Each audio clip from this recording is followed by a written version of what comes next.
sacrifice. You get to pick your damn sacrifice. That's all. You don't get to not make one. So you're sacrificial whether you want to be or not. This is the Peter Pan story, roughly speaking. Peter Pan is this magical boy. Pan is the god of everything, roughly speaking, right? And so it's not an accident that he has the name Pan. And he's the boy that won't grow up. And he's magical. Well, that's because children are magical. They can be anything. They're nothing but potential. And Peter Pan doesn't want to give that up. Why? Well, he's got some adults around him, but the main adult is Captain Hook. Well, who the hell wants to grow up to be Captain Hook? First of all, you've got a hook. Second, you're a tyrant. And third, you're chased by the dragon of chaos with a clock in its stomach, right? The crocodile. It's already got a piece of you. Well, that's what happens when you get older. Time has already got a piece of you. And eventually, it's got a taste for you. And eventually, it's going to eat you. And so Hook is so traumatized by that he can't help but be a tyrant. And then Peter Pan looks at traumatized Hook and says, well, no, I'm not sacrificing my childhood for that. So that's fine, except he ends up king of the Lost Boys. In Neverland, well, Neverland doesn't exist, and who the hell wants to be king of the Lost Boys? And he also sacrifices the possibility that he'll have a real relationship with a woman, because that's Wendy, right? And she's kind of conservative, middle class, London-dwelling girl. She wants to grow up and have kids and have a life. She accepts her mortality, she accepts her maturity. Peter Pan has to content himself with Tinkerbell. She doesn't even exist. She's like the fairy of porn. She doesn't exist. She's the substitute for the real thing. And so, but the dichotomy that you're talking about is very tricky, because there's a sacrificial element in maturation, right? You have to sacrifice the pluripotentiality of childhood for the actuality of a frame.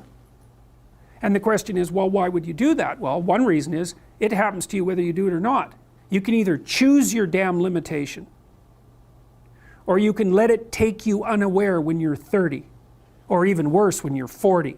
And then that is not a happy day. And I see people like this, and I think it's more and more common in our culture, because people can put off maturity without suffering an immediate penalty. But all that happens is the penalty accrues, and then when it finally hits, it just wallops you. Because when you're 25, you can be an idiot. It's no problem. Even when you're out in a job search, it's like, well, you don't have any experience and you're kind of clueless. It's, yeah, you're young, it's no problem. That's what young people are like, but they're full of potential. Okay, well, now you're the same person at 30. It's like people aren't so thrilled about you at that point. It's like, what the hell have you been doing for the last 10 years? Well, I'm just as clueless as I was when I was 22. It's, yeah, but you're not 22. You're an old infant, right? And that's an ugly thing, an old infant. So part of the reason you choose your damn sacrifice, because the sacrifice is inevitable, but at least you get to choose it. And then there's something that's even more complex than that in some sense, is that the problem with being a child is that all you are is potential, and it's really low resolution. You could be anything, but you're not anything. So then you go and you adopt an apprenticeship, roughly speaking, and then at least you become something. And when you're something, that makes the world open up to you again. Like if you're a really good plumber, then you end up being far more than a plumber, right? You end up being a good employer. Not that plumbers, I'm not putting plumbers down. It's like more power to plumbers. They've saved more lives than doctors. So, hygiene, right? So, if you're a really good plumber, well, then you have some employees, you run a business, you train some other people, you enlarge their lives, you're kind of a pillar of the community, you have your family. Once you pass through that narrow training period, which narrows you and constricts you and develops you at the same time, then you can come out the other end with a bunch of new possibility at hand. And Jung talked about that. He thought that part of the proper path of development in the last half of life was to rediscover the child that you left behind as you were apprenticing. And so then you get to be something and regain that potential at the same time. Very, very smart. Well, he was very, very smart, so that's very wise thing to know. Sacrifice. You get to pick your damn sacrifice. That's all. You don't get to not make one. So you're sacrificial whether you want to be or not. That's a good thing to know as well.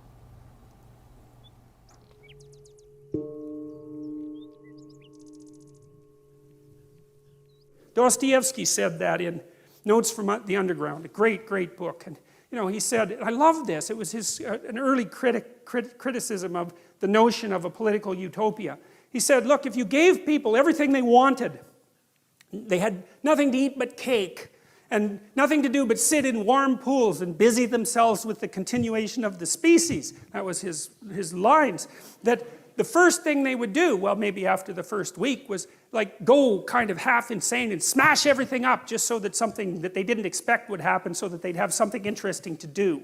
And it's so right, because the utopian notion that if you just had all the material stuff you wanted, that you'd be, well, what would you be? What would you do? Would you just sit on the couch and watch TV? I mean, you'd be, I don't know what, you'd be cutting yourself just for entertainment in no time flat, and that's the sort of thing that people do. And so we're not adapted for security and utopia. We're adapted for a certain amount of security because, we are vulnerable, but mostly we want to have one foot out where we don't know what the hell is going on, because that's where you're alert and alive and tense and with it.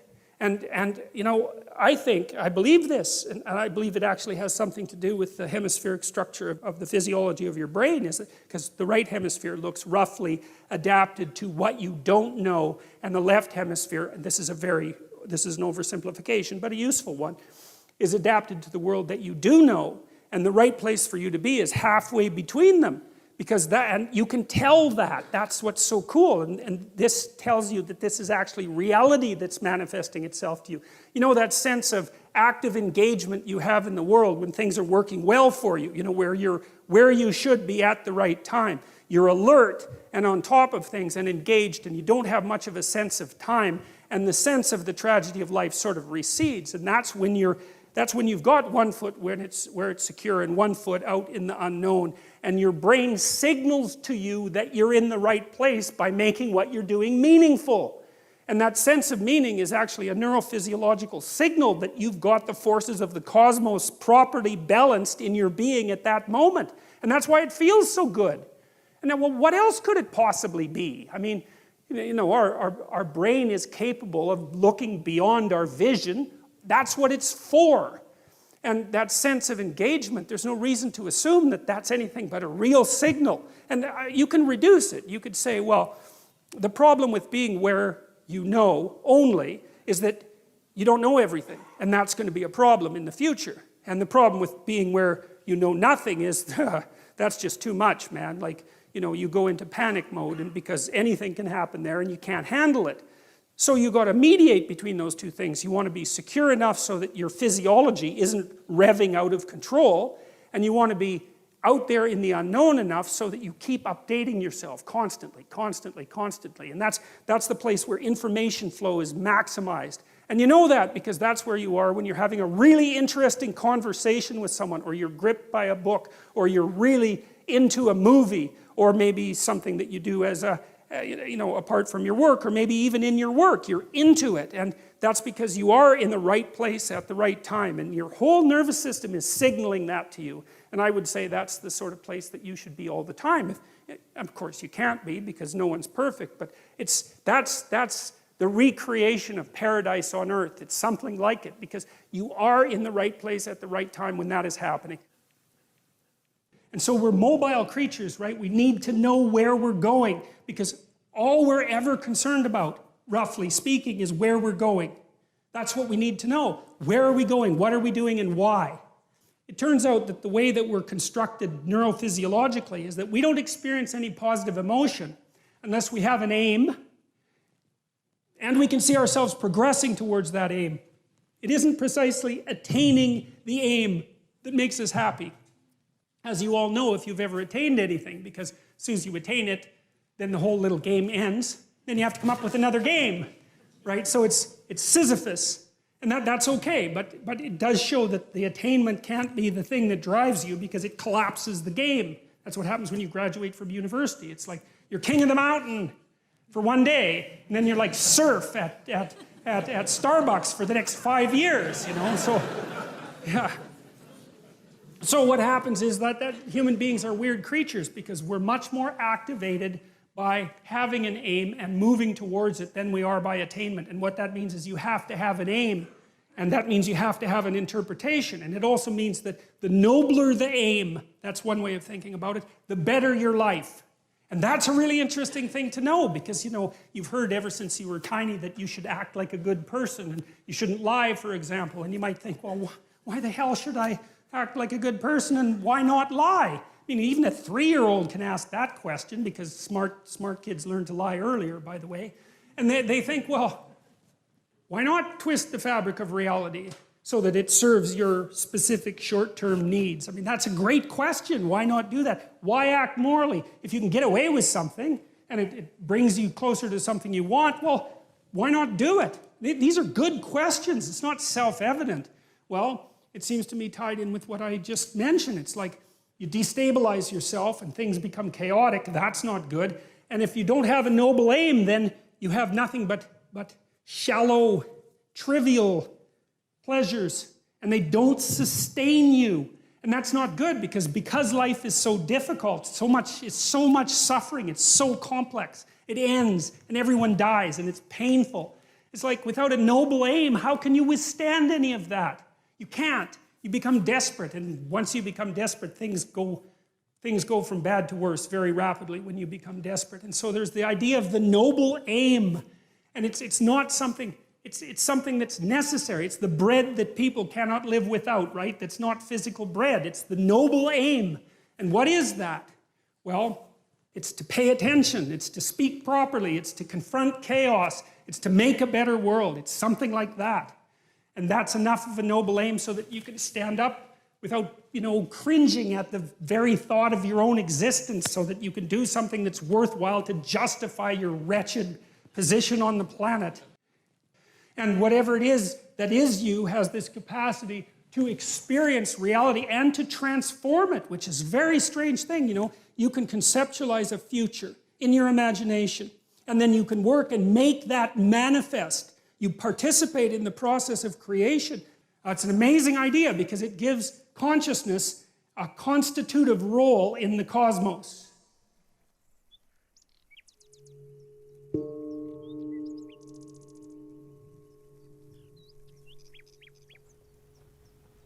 The conditions of human life are such that suffering is an integral part of existence.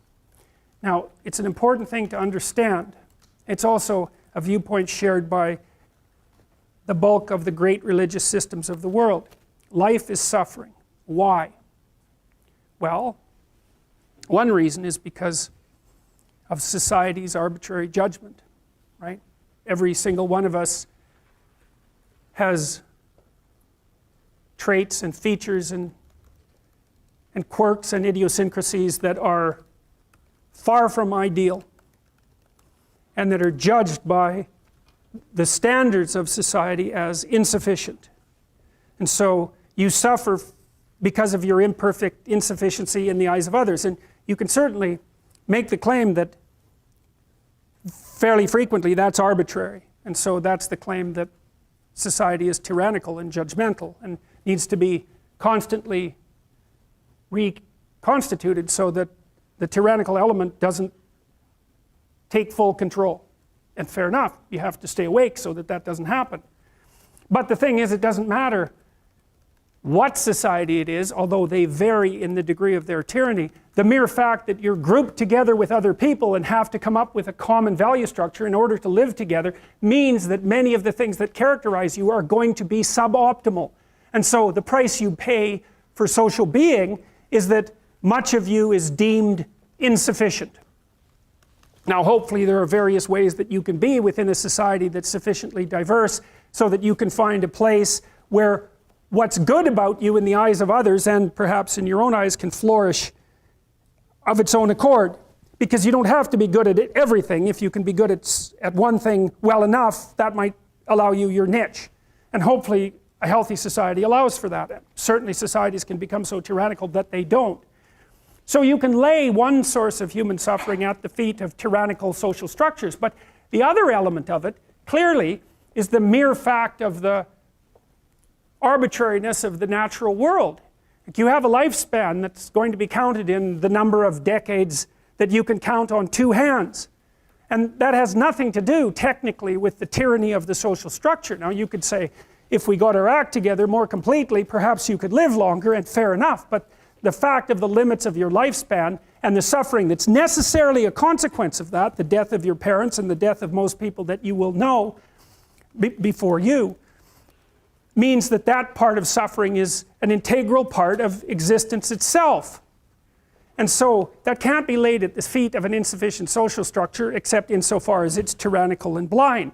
It's a condition of existence. And then by the same token, you have your own responsibility for some of your unnecessary suffering, because there's things you could be doing to make your life better and to make life better for other people that you know perfectly well that you're not doing. And so if you stopped doing all the unnecessary things that make your life bad, then it would improve to some degree that is not really computable, because you don't know how far you could push that. So there's three reasons why you suffer, and one is, well, look at you and the way you're built. It's inevitable. There's not very much of you and there's a lot of everything else. And so you just don't last that long, and you're fragile across multiple domains, and then you're harshly treated by society, and there's no doubt about that. And then there's responsibility that can be laid at your own feet. Well, the existential take on that, and the thing that all these diverse people that we've been talking about, including Viktor Frankl and including Alexander Solzhenitsyn, as well as Kierkegaard, Nietzsche, and Dostoevsky, and the people that I've already talked to you about, is that the proper pathway through that is to adopt the mode of authentic being. And that is something like refusing to participate in the lie, in deception in the lie, to orient your speech as much as you can towards the truth, and to take responsibility for your own life, and perhaps also for the lives of other people. And there's something about that that's meaningful and responsible and noble, but also serves to mitigate the very suffering that produces, say, the nihilism or the flee into the arms of or the escape into the arms of totalitarians to begin with. You need something to shelter you against your own vulnerability. And you can adopt a comprehensive description of reality that's formulated for you by someone else, that neatly divides the world into those who are innocent and perhaps innocent victims, and those who are guilty and perhaps the perpetrators of the suffering. But none of that has anything to do with you, and in addition, it's simply not a reasonable way of assessing the world. The suffering is built in. So that's why there's an existentialist insistence upon that. So for the Freudians, the psychoanalysts, and even for people like Carl Rogers to some degree, if you're in a situation that's characterized by psychopathology, if there's something wrong with you mentally, that's a consequence of something gone wrong. But that's not the existentialist take. The existentialist take is, no, that's just how it is. That's just how it is. You don't have to necessarily have done anything wrong for things to get completely out of control. It's a terrifying doctrine, but it's not a hopeless doctrine, because it still says that there's a way forward, there's a pathway forward, and the pathway forward is to adopt a mode of being that has some nobility, so that you can tolerate yourself and perhaps even have some respect for yourself as someone who's capable of standing up in the face of that terrible vulnerability and suffering, and that the pathway forward, as far as the existentialists are concerned, is by, well, certainly by the avoidance of deceit, particularly in language, but also by the adoption of responsibility for the conditions of existence and some attempt on your part to actually rectify them. And the thing that's so interesting about that is, well, two, as far as I'm concerned, and some of this is from clinical experience. You know, if you take people, and I've told you this, and you expose them voluntarily to things that they are avoiding and are afraid of, you know, that they know they need to overcome in order to meet their goals, their self-defined goals. If you can teach people to stand up in the face of the things they're afraid of, they get stronger. And you don't know what the upper limits to that are, because you might ask yourself, like, if for 10 years, if you didn't avoid doing what you knew you needed to do, by your own definitions, right, within the value structure that you've created, to the degree that you've done that, what would you be like? Well, You know, there are remarkable people who come into the world from time to time, and there are people who do find out over decades long periods what they could be like if they were who they were, if they spoke their being forward. And they get stronger and stronger and stronger, and we don't know the limits to that. We do not know the limits to that. And so you could say, well, in part, perhaps the reason that you're suffering unbearably can be left at your feet, because you're not everything you could be, and you know it. And of course, that's a terrible thing to admit, and it's a terrible thing to consider, but there's real promise in it, right? Because it means that perhaps there's another way that you could look at the world, and another way that you could act in the world, so what it would reflect back to you would be much better than what it reflects back to you now. And then the second part of that is, well, imagine that many people did that, because we've done a lot as human beings. We've done a lot of remarkable things, and I've told you already, I think before, that today, for example, about 250,000 people will be lifted out of abject poverty, and about 300,000 people attached to the electrical power grid. We're lifting people out of poverty collectively at a faster rate that's ever occurred in the history of humankind by a huge margin. And that's been going on unbelievably quickly since the year 2000. The UN had planned to have poverty between 2000 and 2015, and it was accomplished by 2013. So there's inequality developing in many places, and you hear lots of political agitation about that. But overall, the tide is lifting everyone up, and that's a great thing. And we have no idea how fast we could multiply that if people got their act together and really aimed at it. Because, you know, my experience is with people that we're probably running at about 51% of our capacity. I mean, you can think about this yourselves. I often ask undergraduates how many hours a day you waste, or how many hours a week you waste. And the classic answer is something like 4 to 6 hours a day. You know, inefficient studying, watching things on YouTube that not only do you not want to watch, that you don't even care about, that make you feel horrible about watching after you're done. That's probably 4 hours right there. You know, you think, well, that's 25 hours a week, it's 100 hours a month, that's 2.5 full work weeks, it's half a year of work weeks per year. And if your time is worth $20 an hour, which is a radical underestimate, it's probably more like 50 if you think about it in terms of deferred wages. If you're wasting 20 hours a week, you're wasting $50,000 a year. And you are doing that right now. And it's because you're young, wasting $50,000 a year is a way bigger catastrophe than it would be for me to waste it, because I'm not going to last nearly as long. And so if your life isn't everything it could be, you could ask yourself, well, what would happen if you just stopped wasting the opportunities that are in front of you? You'd be who knows how much more efficient. 10 times more efficient. 20 times more efficient. That's the Pareto distribution. You have no idea how efficient people get. It's off the charts. Well, and if we all got our act together collectively and stopped making things worse, because that's another thing people do all the time, not only do they not do what they should to make things better, they actively attempt to make things worse because they're spiteful or resentful or arrogant or deceitful or homicidal or genocidal, or all of those things all bundled together in an absolutely pathological package. If people stopped really, really trying just to make things worse, we have no idea how much better they would get just because of that. So there's this weird dynamic that's part of the existential system of ideas between human vulnerability, social judgment, both of which are major causes of suffering, and the failure of individuals to adopt the responsibility that they know they should adopt. And that's the thing that's interesting too, is that it isn't merely that your fate depends on whether or not you get your act together and to what degree you decide that you're going to live out your own genuine being. It isn't only your fate, it's the fate of everyone that you're networked with. And so, you know, you think, well, there's 7 billion people in the world. We're going to peak at about 9 billion, by the way, and then it'll decline rapidly. But 7 billion people in the world, and who are you? You're just one little dust mote among that 7 billion, and so it really doesn't matter what you do or don't do, but that's simply not the case. It's the wrong model, because you're at the center of a network. You're a node in a network. Of course, that's even more true now that we have social media. You'll know 1,000 people, at least over the course of your life, and they'll know 1,000 people each, and that puts you one person away from 1 million, and 2 persons away from 1 billion.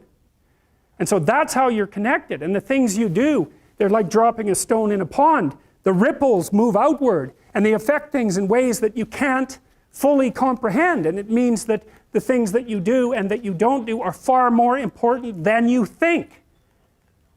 And so if you act that way, of course, the terror of realizing that is that it actually starts to matter what you do, and you might say, well, that's better than living a meaningless existence. It's better for it to matter. But I mean, if you really asked yourself, would you be so sure if you had the choice? I can live with no responsibility whatsoever. The price I pay is that nothing matters. Or I can reverse it and everything matters. But I have to take the responsibility that's associated with that. It's not so obvious to me that people would take the meaningful path. You know, when you say, well, nihilists suffer dreadfully because there's no meaning in their life and they still suffer. Yeah, but the advantage is they have no responsibility.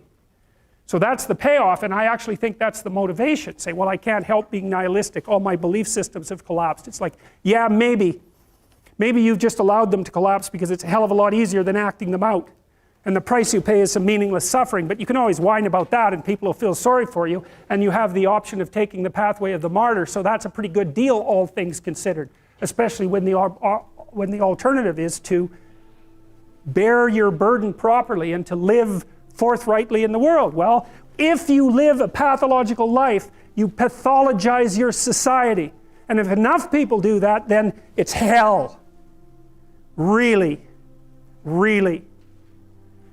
I hope you found this animated lecture selection engaging and useful, and would like to thank the After School team for their work and their generosity. I would also like to extend to all of those watching and listening a sincere invitation to further explore what my team and I are offering on this YouTube channel, my podcast, and in my books. Your engagement is most welcome, and your attention and interest most genuinely appreciated.